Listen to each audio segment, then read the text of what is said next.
दोस्तों, अगर आप अपने जीवन में सुख, समृद्धि और सफलता प्राप्त करना चाहते हैं, तो आपको भगवान श्री कृष्ण की कही हुई इन अनमोल बातों को अपने जीवन में उतारना होगा। दोस्तों, भगवान श्री कृष्ण कहते हैं कि जीवन आपको वो नहीं देता जो आप उससे मांगते हैं। जीवन आपको सिर्फ वही देता है जिसके आप लायक होते हैं। हमारे कर्म ही यह निर्धारित करते हैं कि हमें जीवन में क्या मिलेगा और क्या नहीं। हम जिस तरह के कर्म करते हैं, हमें उसी तरह के फल भोगना पड़ता है। हमारे कर्म ही हमें नीचे गिराते हैं और हमें सफलता दिलाते हैं।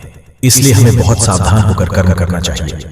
भगवान श्री कृष्ण ने गीता में बताया है कि सफलता प्राप्त करने के लिए हमें अपने जीवन में कुछ जरूरी बदलाव करने होंगे। आइए इस वीडियो के माध्यम से जानते हैं कि श्री कृष्ण ने क्या कहा है। भगवद गीता में श्री कृष्ण कहते हैं, हमारी सफलता केवल हमारे कर्म पर निर्भर है। जीवन में हमेशा हमें कुछ न कुछ चाहिए ही होता है। यह हमारी प्रकृति है। अब इन सब आशाओं और महत्वाकांक्षाओं को पूरा करने के लिए कर्म तो हमें करने ही पड़ते हैं। अब आप कर्म किस भाव से करते हैं, यह आप पर निर्भर है। आपके कर्म के पीछे जो भावना होती है, वह आपकी प्रसन्नता का सबसे बड़ा कारण बन सकती है। भगवान श्री कृष्ण हमें बताते हैं कि इस जीवन में कर्म से बचना असंभव है, चाहे कर्म आपके मन को भाने वाले हो या आपके मन को जलाने वाले हो। मनुष्य जीवन की नीति कर्म है, जीवन का आधार कर्म है। अगर आप मोह में बंध कर कर्म करने से मना कर देंगे, तो परिस्थितियां ऐसी हो जाएंगी कि वे आपसे वही कर्म कराकर ही रहेंगी। यह वैसी ही बात है जब अर्जुन कुरुक्षेत्र के महायुद्ध के बीचों बीच अपने अस्त्र डाल देते हैं, क्योंकि कुछ क्षणों के लिए अर्जुन इस मोह में बंध जाते हैं कि अस्त्र उठाने से वह अपने कुल का, अपने संबंधियों का विनाश रचेंगे। तब शायद अर्जुन को कर्म में न संतोष मिल रहा था और न आनंद। इस अवस्था में भगवान श्री कृष्ण अर्जुन को बताते हैं कि अगर हम कर्म से मुंह मोड़ लेंगे, तो इसका अर्थ यह नहीं कि हम वह करने से बच जाएंगे। कर्म से आप केवल तब बच सकते हैं जब आप उसको करके उसे पूरा करें। अब यह आप पर है कि आप अपने कर्म को धर्म समझकर करें या बोझ समझकर। अपने कर्म को आप कौन सी भावना से करते हैं, वह पूर्ण रूप से आप पर ही है, लेकिन करना तो पड़ेगा ही, चाहे इस तरह या उस तरह। अगर आप अपने कर्म को बोझ समझकर करेंगे, तो आपको अपना जीवन बहुत भारी और कठोर लगेगा। और अगर यदि आप अपने कर्म को धर्म समझकर पूरे प्रसन्नता और सेवा भाव से करेंगे, तो आपको ऐसा लगेगा कि आपके हाथों से सबका भला हो रहा है। ये ऐसी ही बात है कि आप जो सेब या अनार या संतरा खाते हैं, वह इसलिए खा पाते हैं क्योंकि दूर किसी माली ने अपना कर्म किया था।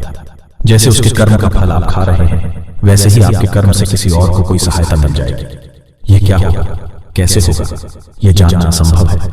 पर साधारण से साधारण मनुष्य भी अगर अपने मन में यह विश्वास बना ले कि उसके कर्म से किसी का भला हो रहा है, तब उस कर्म में धर्म और सेवा दोनों ही मिल जाते हैं। हम सब इस बात को किसी न किसी रूप में मानते ही हैं और करते भी हैं। जैसे जब हम ऐसी कोई नौकरी करते हैं जो हमें उतनी पसंद नहीं होती, लेकिन उस नौकरी से हमारा घर चल रहा हो या हमारा परिवार खुश रह रहा हो, तो तब हम अपना मोह छोड़ देते हैं। इसी कर्म में धर्म का भाव मिलता है। भगवान श्री कृष्ण हमें समझाते हैं कि जब हम समाज में रहते हैं, तो उसके प्रति हमारे कुछ उत्तरदायित्व और कुछ कर्तव्य होते हैं। जैसे अच्छा नागरिक होना, अपने माता पिता का ख्याल रखना और अपने बच्चों की अच्छी परवरिश करना। ये हमारे कर्म भी हैं और धर्म भी। इसलिए अगर आपका मन इस विचार से डगमगा उठा है कि आप यह सब कैसे करेंगे, तो ऐसे नकारात्मक विचार छोड़ दीजिए, क्योंकि नकारात्मक विचार हमारे मन को उत्साहहीन कर देते हैं और हमारे जीवन को अंधकार में डाल देते हैं। इसकी जगह पर आप यह भरोसा रखिए कि अगर इस कर्म को करने का उत्तरदायित्व भगवान ने आपको दिया है, तो उसको करने की सामर्थ्य और धैर्य भी भगवान ने आपको दिया ही है। इस तरह से अगर आप भगवान पर पूरा भरोसा रखकर पूरे उत्साह के साथ अपना कर्म करेंगे, तो आपका मन शांत रहेगा, आपकी जिंदगी खुशियों से भर जाएगी और आपको जीवन के हर क्षेत्र में सफलता मिलेगी।